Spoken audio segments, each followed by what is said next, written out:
안녕하세요. 오늘도 사연 튜브를 찾아주셔서 감사합니다. 오늘의 사연 시작하겠습니다. 안녕하세요. 저는 이제 막 신혼을 즐기고 있는 결혼 7년 차 여자입니다. 결혼 7년 차인데 아직까지 무슨 신혼을 즐기고 있냐고요? 결혼한 세월 말고 제가 느끼는 기분으로 따지면 요새가 가장 신혼 같으니까 그런 말씀을 드리는 겁니다. 그게 무슨 소리냐고요? 복장 터질 만한 제 사연을 끝까지 들으시면 아마 이해가 가실 겁니다. 전 금속 베어링을 전문적으로 만드는 회사에 오랫동안 다녔어요. 고등학교를 졸업하자마자 취업한 회사인데 함께 계신 분들도 좋고 적성에도 잘 맞아서 쭉 한 곳만 다니고 있었죠. 그 덕분에 넉넉하지 못한 집에 도움도 줄 수 있었고 제 미래를 위해 조금씩 돈도 모을 수 있었습니다. 그래서 제게 이 회사는 아주 고마운 곳입니다. 사실 그것뿐만 아니라 남편도 이 회사에서 만나게 됐으니까요. 남편은 제가 다니던 회사의 기술자였는데 얼굴만 아는 사이였다가 회식 자리에서 연인으로 발전해 버렸습니다. 이런 말이 어떨지 모르겠지만 결국 회사가 남편을 소개시켜 준 셈이고 술이 남편으로 만들어 준 거라고나 할까요? 아무튼 공식 사내 커플이 된 우리 두 사람은 이듬해 결혼을 하기로 약속을 했고요. 상견례도 무사히 잘 마쳤고 결혼 날짜도 길이를 택해 잘 정했습니다. 하지만 여느 커플이 겪는 일처럼 결혼 준비가 순조로웠던 것만은 아닙니다. 문제는 항상 원수 같은 돈이 문제였는데요. 사실 남편 쪽 집안도 우리 집안 못지않게 형편이 빡빡한 편이었어요. 2년 전 식당을 하다가 크게 말아먹은 예비 시아버지, 미용 쪽 유튜버를 하겠다고 메이크업 학원을 다니는 시누이, 공무원 준비만 6년째라는 도련님, 거기에다 갯돈을 2번이나 날리고 다단계로 몇 천만 원을 떼인 예비 시어머니까지 정말 멀쩡한 사람이라고는 신랑밖에 없는 그 집안에서 장남을 결혼시킬 만한 여력은 눈을 씻고 봐도 없었죠. 그나마 다행이라면 신랑이 어느 정도 모아놓은 돈이 있다는 것이었는데요. 솔직히 그 돈으로는 전셋집을 구하기는커녕 아파트 월세 보증금 하기에도 턱없이 부족했어요. 그렇다고 저랑 결혼하려면 없는 돈이라도 구해오라고 할 수 있는 노릇도 아니지 않습니까? 예비 시아버지는 일당 받는 공사장에서 일하시고 대출금 이자 갚는 것도 허덕이고 있는데 말입니다. 다행히 친정아버지가 저 결혼한다고 1,000만 원을 보태십니다. 부족하지만 이걸로 혼수라도 하라고 말이죠. 저희 아버지가 그만한 돈을 모으기까지 얼마나 고달팠을지 짐작이 되었기에 금방 눈시울이 뜨거워지더군요. 다 키워놓은 생떼 같은 자식, 다른 남자랑 집 나가서 살겠다는 딸이 뭐가 예쁘다고 돈까지 내놓으실까요? 마음이 서글프고 애달파서 결혼을 물리고 싶을 정도였습니다.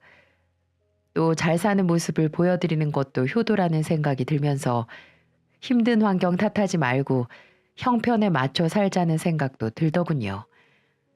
그렇게 우리 두 사람은 일단 돈을 모을 때까진 작은 집에서 신혼생활을 시작하기로 했습니다. 월세는 나가지만 둘이 같이 직장을 다녔기 때문에 문제가 되지 않았고 집은 좁았지만 차츰 넓혀가는 재미로 살기로 했죠. 아니, 그렇게 생각하려고 노력을 했었어요. 돈이 없는데 아이처럼 투정만 부릴 수 없는 노릇이었으니까요. 그리고 결혼식을 한 주 앞둔 어느 날 예비 시부모님께 인사도 할 겸 시댁에 저녁을 먹으러 갔는데요. 예비 시어머니가 버선발로 나와서는 반갑게 맞아주시더라고요. 안녕하세요, 어머니. 아이고, 우리 수정이 왔니? 며칠 못 본 사이에 더 예뻐졌네. 결혼식이 얼마 안 남아서 그런가? 아니면 내 눈에 온통 수정이 너밖에 없어서 그런가? 아이, 어머니도 참. 요새 나한테는 우리 예쁜 며느리밖에 안 보인단다. 어서 밥 먹게 앉아. 시어머니는 참 살갑게 대해주셨습니다. 어떤 면에서는 친정엄마보다 더 잘해주셨으니까요. 그러고 보면 시댁 형편쯤이야 뭐가 중요할까 싶기도 했네요. 부족하고 없는 살림이라도 시부모님 사랑 받으면서 지내는 게 훨씬 낫잖아요. 수정아, 오늘 삼겹살 구워 먹기로 했는데 괜찮지? 네, 어머니, 저 고기 좋아해요. 그래, 너 온다고 특별히 흑돼지로 사왔다. 오늘은 오붓하게 식구들끼리 고기나 구워 먹자꾸나. 시부모님 두 분, 그리고 신랑과 저, 시누이와 도련님까지 6명이서 거실에 둘러앉아 고기를 구웠죠. 시댁이 워낙 좁아서 숟가락질을 할 때마다 어깨가 부딪혔지만 불편하다는 생각보단 정겹다는 생각이 먼저 들었습니다. 손수 삼겹살을 구워 쌈을 건네주시는 시어머니도 감사했고 절 흐뭇하게 보는 시아버지도 따뜻했어요. 물론 무뚝뚝한 도련님과 얄밉게 말을 하는 시누이가 좀 그랬긴 했지만 말입니다. 이제 저도 이 집안 식구가 된다고 생각하니까 기분이 좀 묘하더라고요. 즐겁게 식사를 마치고 차를 마시며 대화를 나누고 있었는데 시어머니가 제게 뭔가를 건네시는 겁니다. 수정아, 이거 받아라. 이게 뭐예요, 어머니? 사실 내가 너한테 미안한 게 많아. 새 신부 옷도 해주고 예물도 해줘야 하는데 너도 알다시피 우리 형편이 영 그렇잖니. 내가 그런 건 못 해주는 대신 이거라도 주고 싶어서. 내가 시집 올 때 친정엄마가 해주신 진주 목걸이야. 세월이 워낙 많이 지나서 볼품은 없지만 나한테는 귀한 거니까 기쁜 마음으로 받아주겠니? 어머, 정말요? 정말 이 귀한 걸 저한테 주시는 거예요? 그래, 우리 며느리가 받아준다면 정말 좋겠구나. 당연하죠, 어머니. 이렇게 귀한 걸 제가 왜 싫다고 하겠어요. 정말 감사하죠. 저 진짜 너무 좋아요, 어머니. 그래, 그렇게 생각해 주니까 고맙다.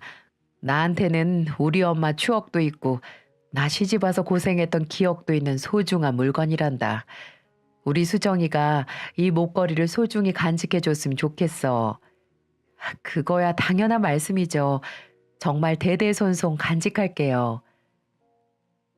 정말 오래된 진주 목걸이였지만 전 명품 목걸이를 받는 것보다 기뻤습니다. 시어머니의 어머니, 어쩌면 또 그 어머니가 물려주셨을지도 모를 이 귀한 물건을 제가 잊는다는 게 참 기분이 묘하더군요. 이제 진짜 식구가 되는 것 같은 기분이었습니다. 결혼식 날은 어김없이 다가왔고 전 새하얀 드레스를 입고 많은 사람들의 축복 속에서 결혼식을 올릴 수가 있었습니다. 친정 부모님의 눈물도 보았고 신랑의 한박 웃음도 보았고요. 친구들의 환호성과 축하를 받으며 전 평생의 반려자와 함께 긴 인생을 걷게 되었습니다. 그런데요, 결혼식은 아무 문제 없이 잘 끝났지만 딱 한 가지 제 마음에 걸리는 게 있었습니다. 별거 아닌 일이었는데 제가 패백을 마치고 탈의실에서 옷을 갈아입는데 도련님과 아가씨의 대화 소리를 듣게 된 것이었죠. 두 사람은 가까이에 제가 있다는 것도 모르고 푸념을 늘어놓더라고요. 아, 결혼식 정말 피곤하다. 결혼식이 왜 이렇게 오래 걸리는 거야? 누나도 참, 결혼식 내내 식당에 앉아 있었으면서 불평이 왜 그렇게 많아? 그래서 더 고역인 거야. 할 일 없이 시간 때우는 게 얼마나 힘든데. 근데 넌 오빠 결혼식에 얼마 넣었니? 얼마? 내가 형 결혼식에 돈까지 내야 하는 거야? 뭐? 그럼 형제가 안 내면 누가 내니? 아, 그래? 그건 내가 몰랐네. 난 그냥 우리 집 혼사니까 안 내도 되는 줄 알았지. 그러는 누난 얼마 냈는데? 나도 안 냈어. 요새 누나가 화장품 사느라 돈이 좀 나갔거든. 그래서 그냥 조용히 입 닦았지. 아, 뭐야. 그러면서 나한테 그런 소리가 나와? 야, 너랑 나랑 똑같니? 하긴 뭐 백수 남동생, 여동생 돈 오빠 잘못이지 뭐. 뭐 어때? 어차피 오빠는 새언니랑 나가 살 건데 잘 살길 빌어주는 게 최고 아니겠어? 오랜만에 옳은 소리 하네. 도련님과 아가씨의 철없는 대화에 실소가 터지는 겁니다. 아무리 철부지들이라지만 다 큰 성인이 할 말은 아니지 싶더라고요. 형, 오빠가 결혼을 하는데 돈이 없으면 미리 아르바이트라도 해서 작은 선물이라도 준비하는 게 인지상정이죠. 저런 말을 아무렇지도 않게 한다는 게 말이나 됩니까? 저런 도련님 아가씨가 우리 신혼생활에 딴죽이나 걸지 않을까 은근 걱정이 되더라고요. 아무튼 우리는 신혼여행을 다녀와서 신혼집에서 새로운 인생을 시작했어요. 작은 신혼집이었지만 우리 두 사람만 오롯이 산다는 게 너무 좋았어요. 사랑하는 사람과 함께 산다는 기쁨이 얼마나 큰 건지 확실히 알 수 있었습니다. 그렇게 우리 두 사람은 함께 출근하고 함께 퇴근하면서 신혼생활을 즐기고 있었어요. 그런데 시어머니에게서 전화가 걸려오는 겁니다. 수정이니? 네, 어머니, 저예요. 그래, 요새 어떻게 지내고 있어? 얼굴 한번 보고 싶은데 언제 한번 들러라. 너 좋아하는 잡채 해놓을게. 그래요?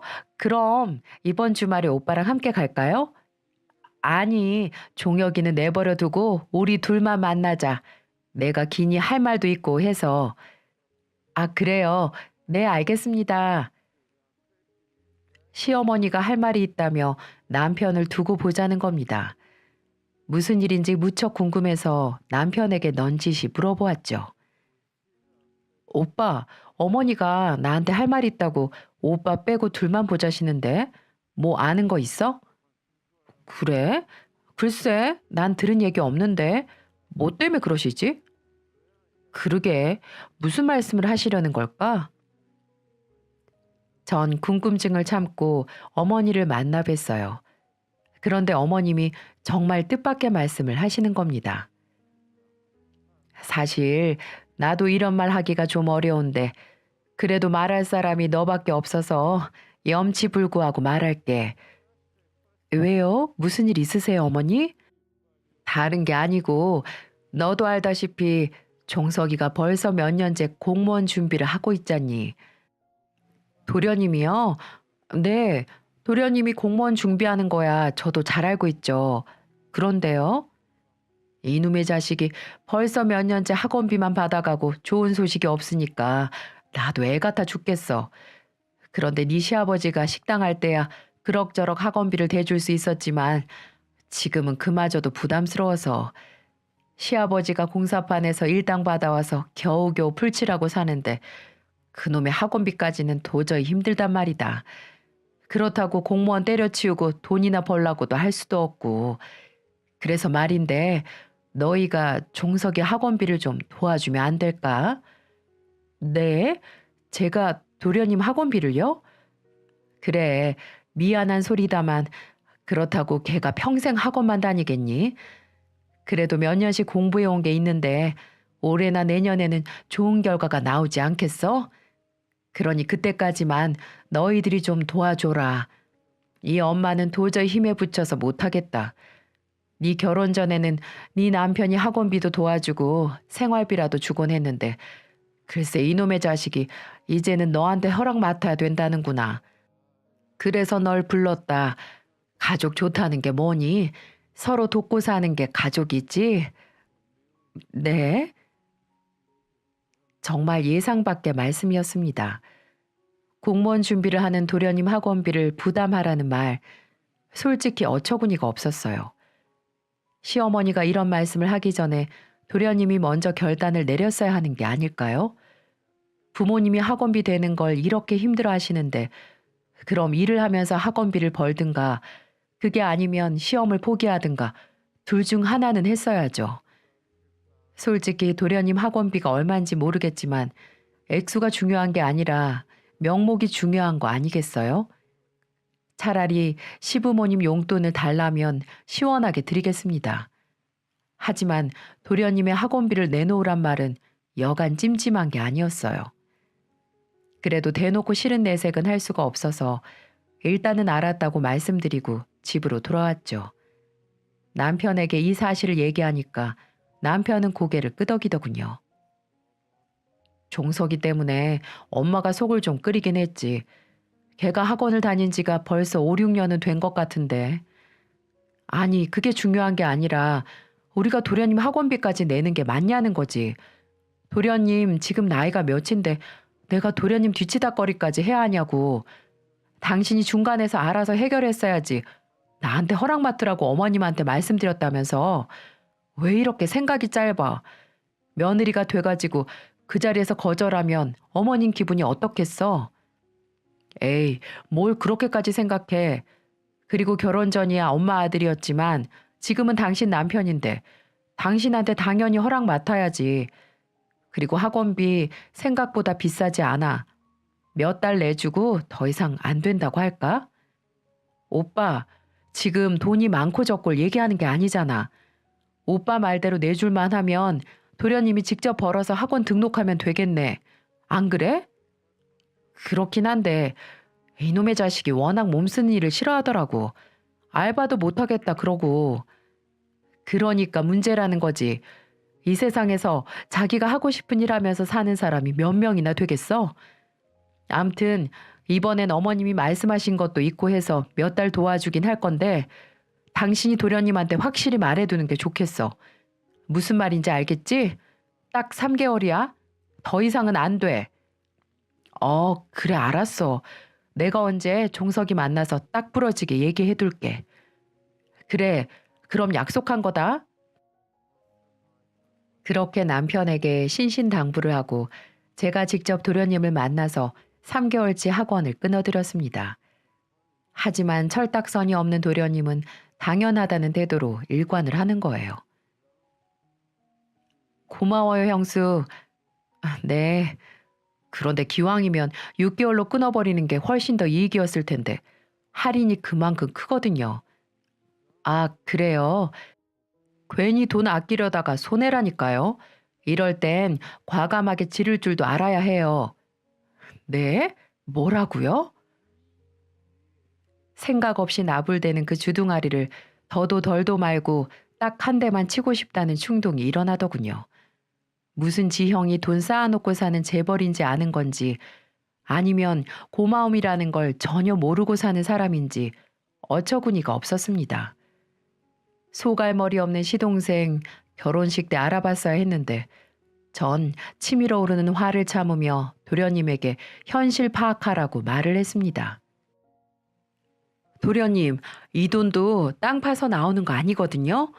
도련님 학원 끊어준 돈 우리 두 사람이 일찍 출근하고 늦게 퇴근해서 번 돈이에요. 그러니까요. 한눈 팔지 말고 열심히 공부하셔서 꼭 보답하세요. 네? 네? 아니 형수님, 지금 학원 몇 개를 끊어줬다고 생색내시는 거예요? 이거 형이랑 얘기 다 된 거 아니었어요?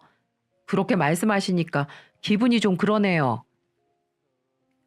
꼴에 자존심은 있는지 제가 그 말 한마디 했다고 도끼 눈으로 노려보지 뭡니까? 그러니까 저도 인내심의 한계가 느껴지는 겁니다. 시어머니 얼굴 봐서 참고 있었더니 호구로 보이는 모양이에요. 도련님, 인생 그렇게 호락호락하지 않아요. 솔직히 이 돈 크다면 크고 적다면 적은 돈이지만 도련님이 마음만 먹는다면 얼마든지 벌 수 있는 돈이잖아요.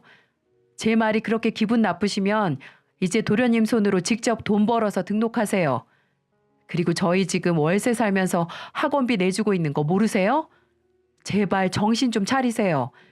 앞으로 한 번만 더 어린애처럼 투정 부리거나 철없이 행동하시면 저 도련님 안 볼 거예요. 아시겠어요? 알았어요, 알았어. 또 저러신다.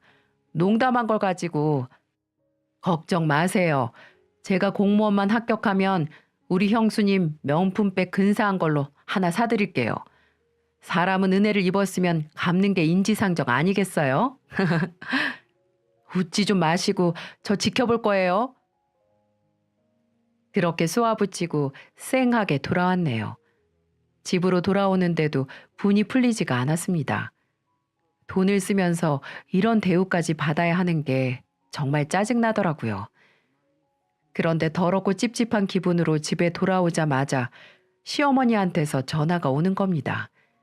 불길한 예감이 딱 드는 겁니다. 예, 수정아, 너 학원 끊어주면서 종석이한테 뭐라고 그랬다며? 어쩜 그깟 학원비 몇 푼 대주면서 애기를 죽이니? 종석이도 엄연히 시댁 사람인데 그렇게 함부로 굴어도 되는 거니? 아니요, 어머니 그게 아니라요.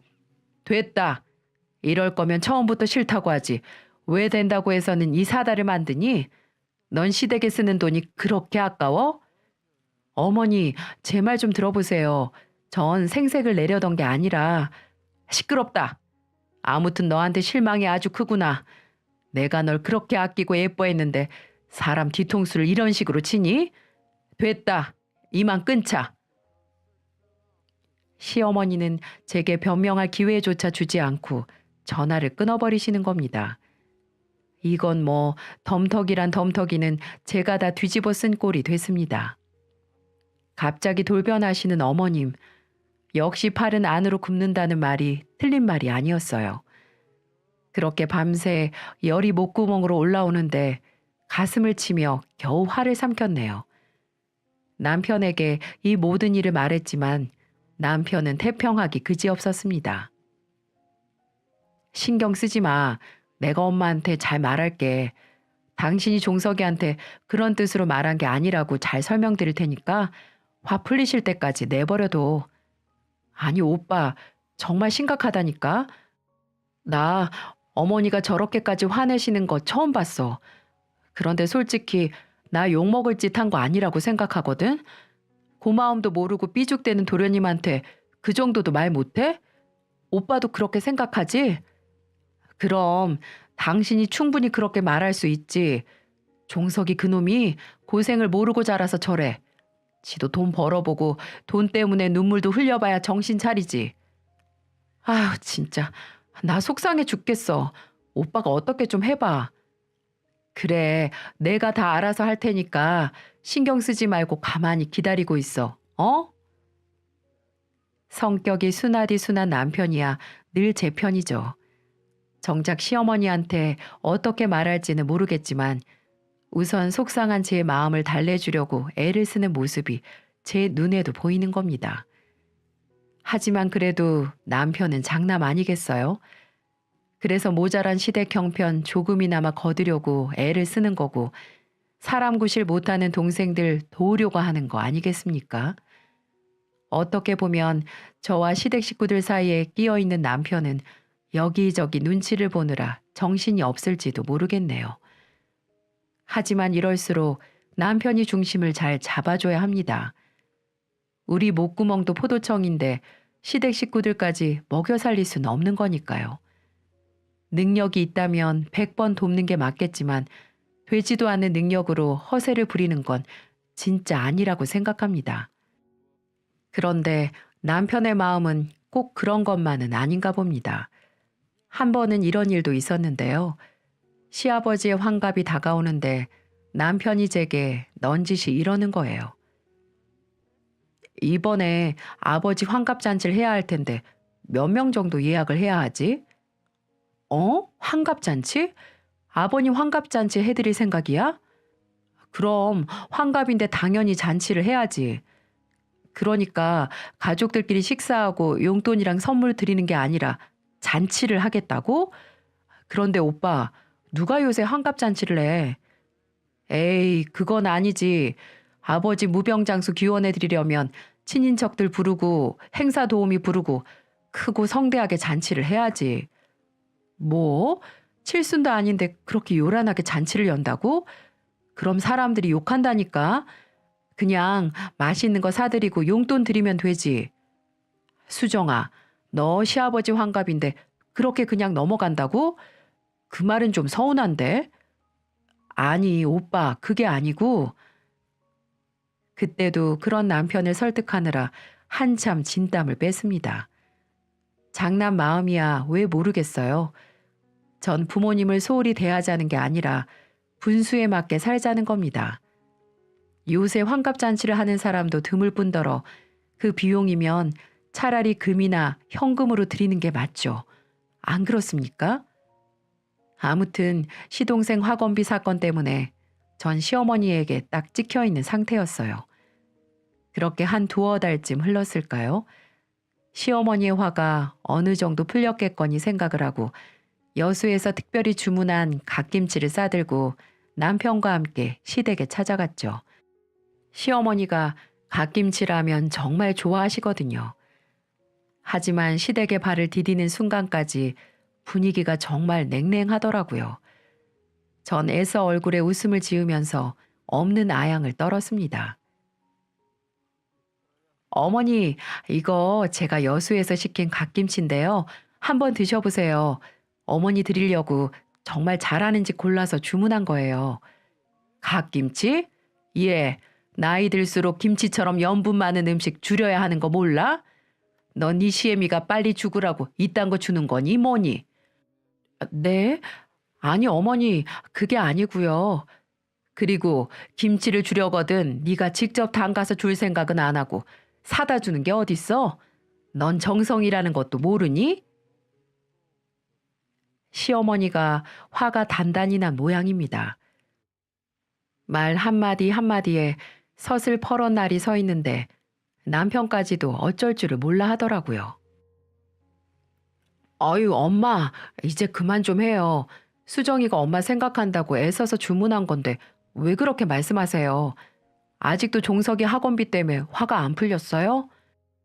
누가 그것 때문에 그런데? 사실이 그렇다는 거지, 사실이. 수정이가 지금 주부 몇 년 차인데 김치 한 포기 제대로 담글 줄 몰라서 사다 먹어? 네가 등신처럼 맨날 싸고 도니까 수정이가 저러는 거 아니야? 엄마, 무슨 말이 그래요. 싸고 돌긴 누가 싸고 돌아요. 엄마는 아내한테 최선을 다하는 게 그렇게밖에 안 보여요? 으이구, 이 등신아. 이러니까 내가 복장이 터지지. 안 터지고 배겨? 으이구. 가슴을 쾅쾅 치며 울분을 토해내는 시어머니를 보는데 정말 이건 아니다 싶었습니다. 이러다간 저 때문에 모자 사이까지 갈라지게 생겼어요. 아직도 도련님 학원비 때문에 분이 안 풀리신 것 같은데 갓김치 정도로 화해를 하려던 제가 어리석었던 거였죠. 어머니, 죄송해요. 저희 그만 돌아갈게요. 그냥 쉬세요. 그렇게 화가 난 남편을 이끌고 나가려는데 시어머니가 버럭 소리를 지르는 겁니다. 예, 넌 사람 속을 뒤집어 놓고 이렇게 나가버리면 그만이니?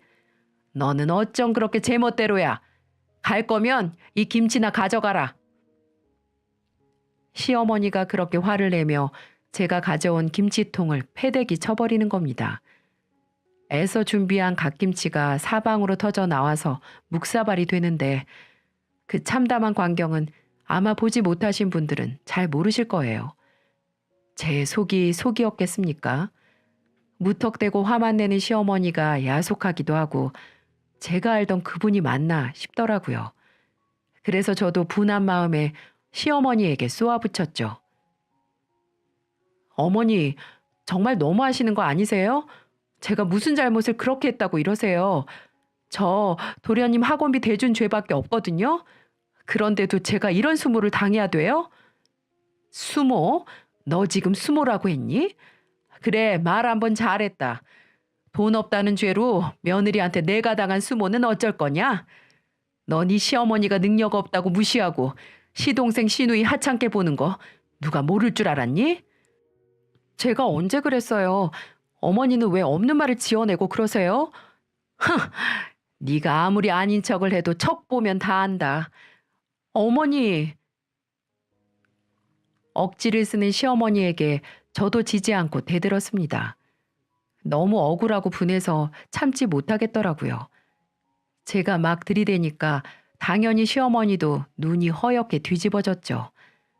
저와 시어머니가 붙는 바람에 시댁은 그야말로 난리가 났고요. 남편은 절 말리고 시아버지는 시어머니를 뜯어 말린 후에야 겨우 끝이 날 수 있었습니다. 겨우 진정을 하고 집으로 돌아왔는데 이제 시댁이랑은 인연 끊고 살 수밖에 없다는 생각이 들더군요. 벌써 저렇게 감정이 상한 시어머니랑 화해하는 건 불가능할 것 같았고요. 저도 더 이상 시댁이랑 얽히고 싶지도 않았습니다. 생각 끝에 남편에게 진지하게 말했죠. 오빠, 일이 이렇게 돼서 정말 미안한데, 나 이젠 어머님 못 볼 것 같아. 내가 왜 이런 대우를 받아야 하는지도 모르겠고, 어머님이 왜 저렇게 화를 내시는지도 이해할 수가 없어. 난 그냥 어머니 안 보고 살아야 할 것 같아. 그러니까 오빠도 그렇게 이해해줘. 그래, 수정아, 이해해. 마음 풀릴 때까진 너 하고 싶은 대로 해. 나도 엄마가 왜 저러시는지 이해가 되질 않는다. 아무튼 내가 미안하다. 내가 중간에서 잘했어야 오해가 생기지 않았을 텐데 말이야. 오히려 제게 사과를 하는 남편을 보니까 마음이 좀 누그러지긴 했지만 이미 시어머니와 저의 관계는 틀어질 대로 틀어진 셈이었죠. 그래도 하는 수 없습니다. 이제 남편과 전 우리 인생을 살아야 하고 시댁은 시댁 인생대로 살면 그뿐이니까요. 그렇게 큰 사달이 있고 난 후 저희에게 정말 기쁜 소식이 전해졌습니다. 아파트 청약을 넣었는데 그곳에 당첨됐다는 연락이 온 게 아니겠어요? 그 소식에 남편을 얼싸안고 얼마나 뛰었는지 모르겠습니다.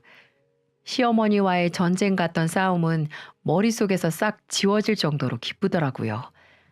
작은 집에서 살다가 그런 번듯한 아파트에 살 수 있다는데 좋지 않을 이유가 있겠어요? 마치 꿈이라도 꾸는 것 같았죠. 하지만 문제는 분양을 받을 자금이 부족하다는 것이었습니다. 솔직히 청약에 당첨될 생각은 하지도 못하고 혹시나 하는 마음으로 지원을 한 거였거든요. 당연히 분양대금을 치를 자금은 준비가 안 된 상태였죠. 아파트 담보대출이 있긴 했지만 그것만으로는 충분하지 않았고 모아놓은 돈으로는 모자란 금액을 채우기에 턱도 없었습니다. 자금 준비가 안 되면 어렵게 당첨된 아파트가 날아가 버리는 거죠. 전 어떻게 해서든 분양대금을 치르고 아파트에 입주하고 싶었습니다. 하지만 그만한 돈을 구한다는 게 쉬운 일은 아니었어요. 남편과 제가 백방으로 알아봐도 부족한 돈을 메우기엔 역부족이었습니다. 남편과 저는 예민해질 수밖에 없었어요. 중도금을 치러야 하는 날은 점점 다가오는데 도통 답을 찾을 수가 없었습니다. 그렇게 머리를 싸매고 있는 와중에 집으로 누군가가 찾아왔더라고요. 문을 열고 보니 얄미운 밉상 시누이가 아니겠습니까? 어머 아가씨, 아가씨가 여긴 웬일이세요? 그동안 잘 있었어요, 새언니? 촬영 때문에 근처 볼 일이 있어서 왔다가 가방 돌려주려고 들렀어요. 가방이요? 무슨 가방이요? 언니 가방이요. 이거 저 빌려줬잖아요. 네? 아, 언니는 몰랐구나. 그럼 오빠가 언니한테 얘기도 안 하고 그냥 빌려줬나 보네? 아가씨가 내민 가방은 분명 제 가방이 맞았습니다. 딱 하나밖에 없는 제 유일한 명품 핸드백이 시누이 손에 들려있는 겁니다.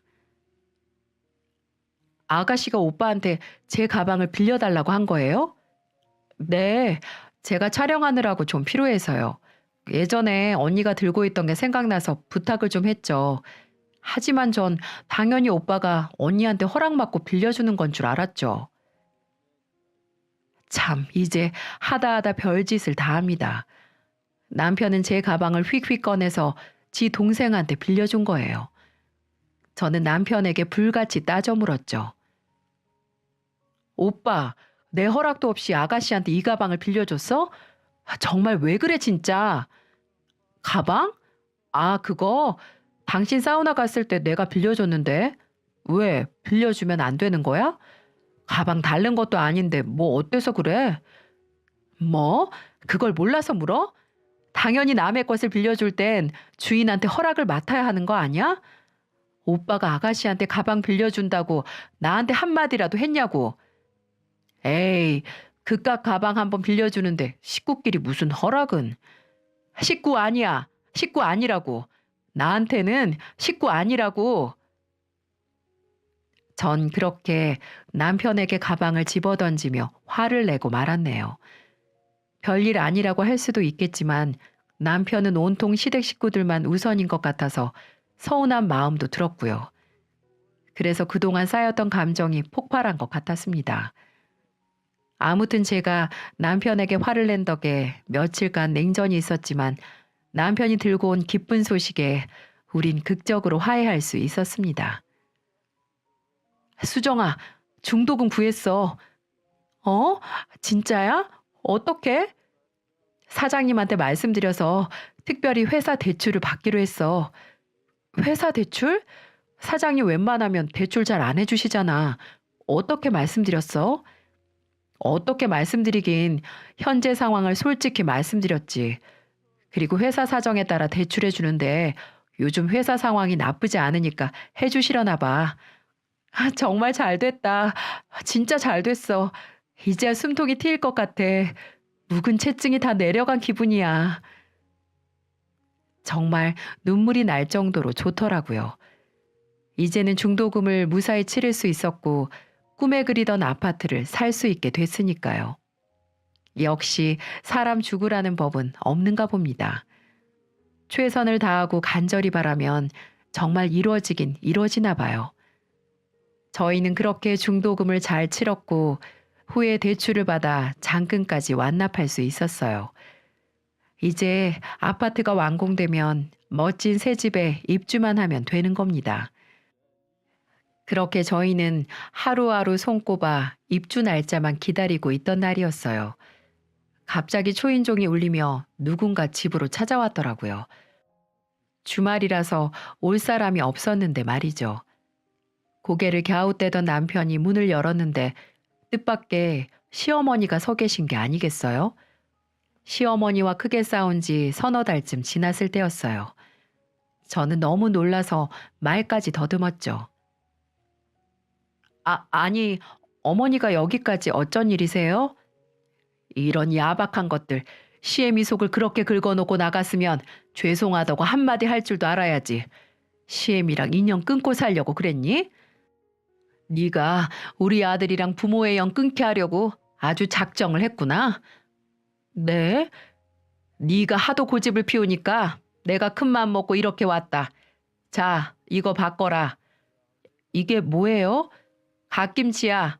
내가 직접 담은 김치야. 지난번 너한테 김치 집어던진 게 자꾸 생각나서 내가 담가봤다. 어머니. 전 어머니가 이렇게까지 마음을 열고 화해를 청하실 줄은 꿈에도 몰랐습니다. 정말 당시엔 절 잡아먹을 듯이 구셨거든요. 하지만 직접 찾아오신 것도 모자라 김치까지 손수 만들어서 오시니까 괜스레 민망해지더라고요. 저도 죄송했어요. 전 도련님을 무시하려던 말이 아니었는데.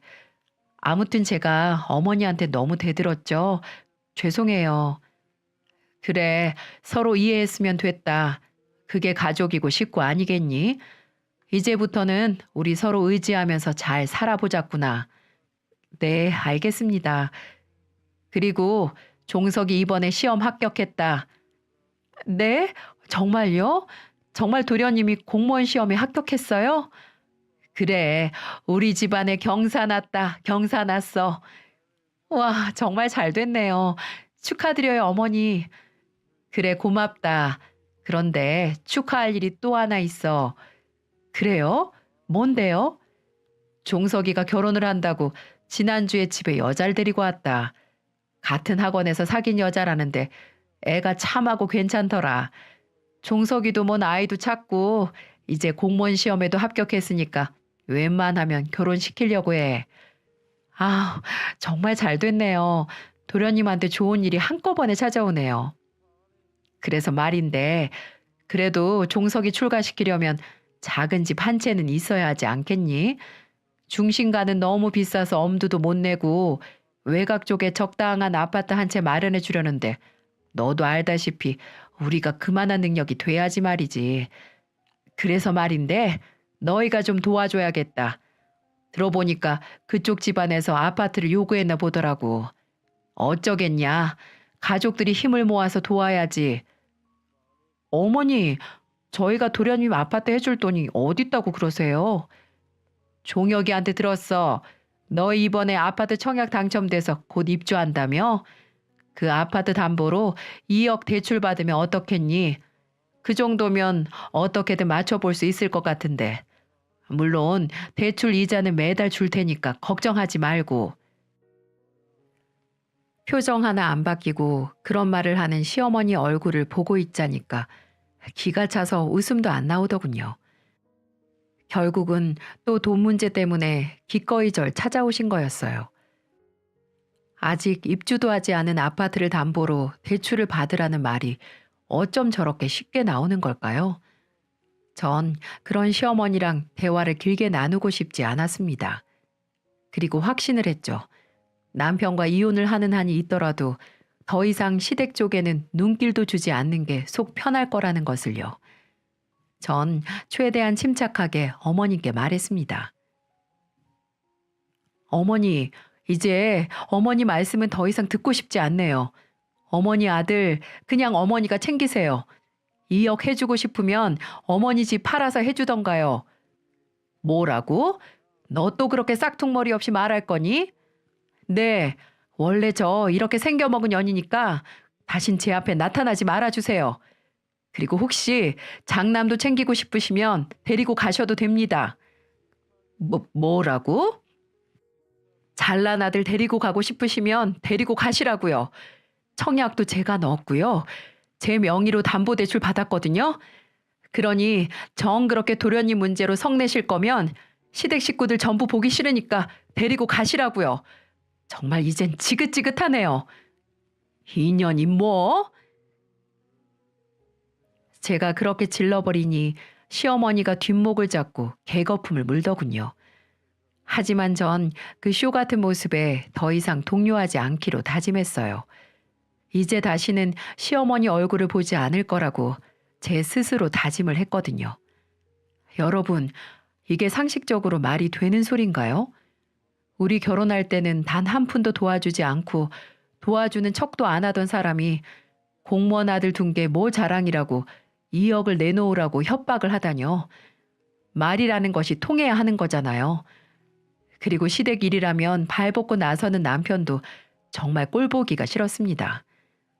시어머니가 턱도 없는 말을 하고 다녀가신 후 저는 남편에게 단단히 말해뒀어요. 도련님이나 아가씨에게 돈 10원 한 장이라도 보태준다면 곧바로 이혼할 거라고 엄포를 놓았죠. 그리고 저한테 시댁의 시자도 꺼내지 말라고 일러두었습니다.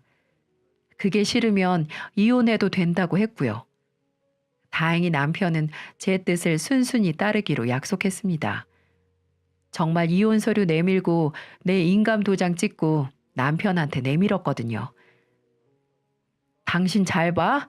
앞으로 한 번만 더 내 허락 없이 시댁 도와주거나 말도 안 되는 걸로 시댁 편에 서면 당신 앞으로 남편으로 인정할 수 없어. 그러니 선택해. 나야 시댁이야? 그러자 남편은 제 눈빛을 보고 현실을 직시했는지 저를 선택하더군요. 다시는 시댁에 호구 노릇 안 한다고 말이죠. 그래서 지금은 모든 경제권을 제게 맡기고 한 달에 30만 원씩 생활비를 받아가며 생활하고 있습니다.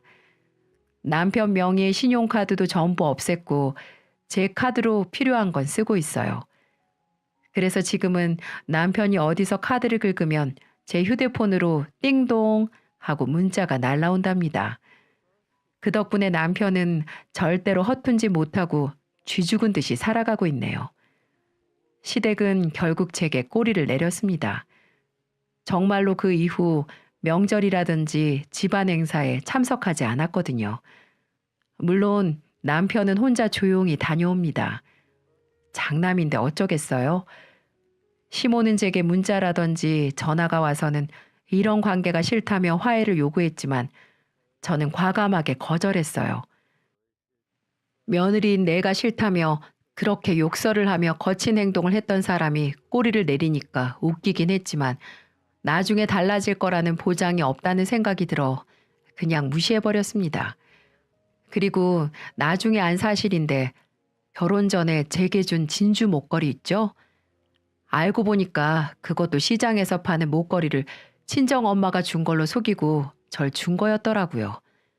어쩐지 이상했습니다. 누가 봐도 싸구려처럼 보였거든요. 이런 작은 것 하나까지 속인 사람한테 왜 제가 어른으로 대접해 드려야 하고 며느리 역할을 해야 되는지 의문이 들더라고요. 그래서 모든 연락들을 다 차단해 버리고 있습니다. 이미 버스는 떠났다면서 말이죠. 나중에 정말 시모에게 무슨 일이 생기면 그때는 가볼 생각입니다. 지금은 저희에게 또 하나 좋은 소식이 생겼어요. 그렇게 노력해도 되지 않던 임신이 마음이 편해지니까 바로 생기더라고요. 정말 신기하지 않으세요? 그래서 지금은 출산 준비에만 전념하고 있습니다. 누구 하나 스트레스 받게 해주는 사람이 없으니 얼마나 행복하고 인생이 즐거운지 모른답니다.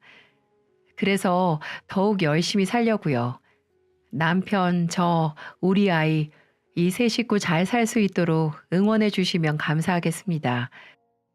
저도 여러분들 항상 기쁜 일, 좋은 일, 행복한 일만 있으시길 응원해 드릴게요. 제 사연은 여기까지입니다.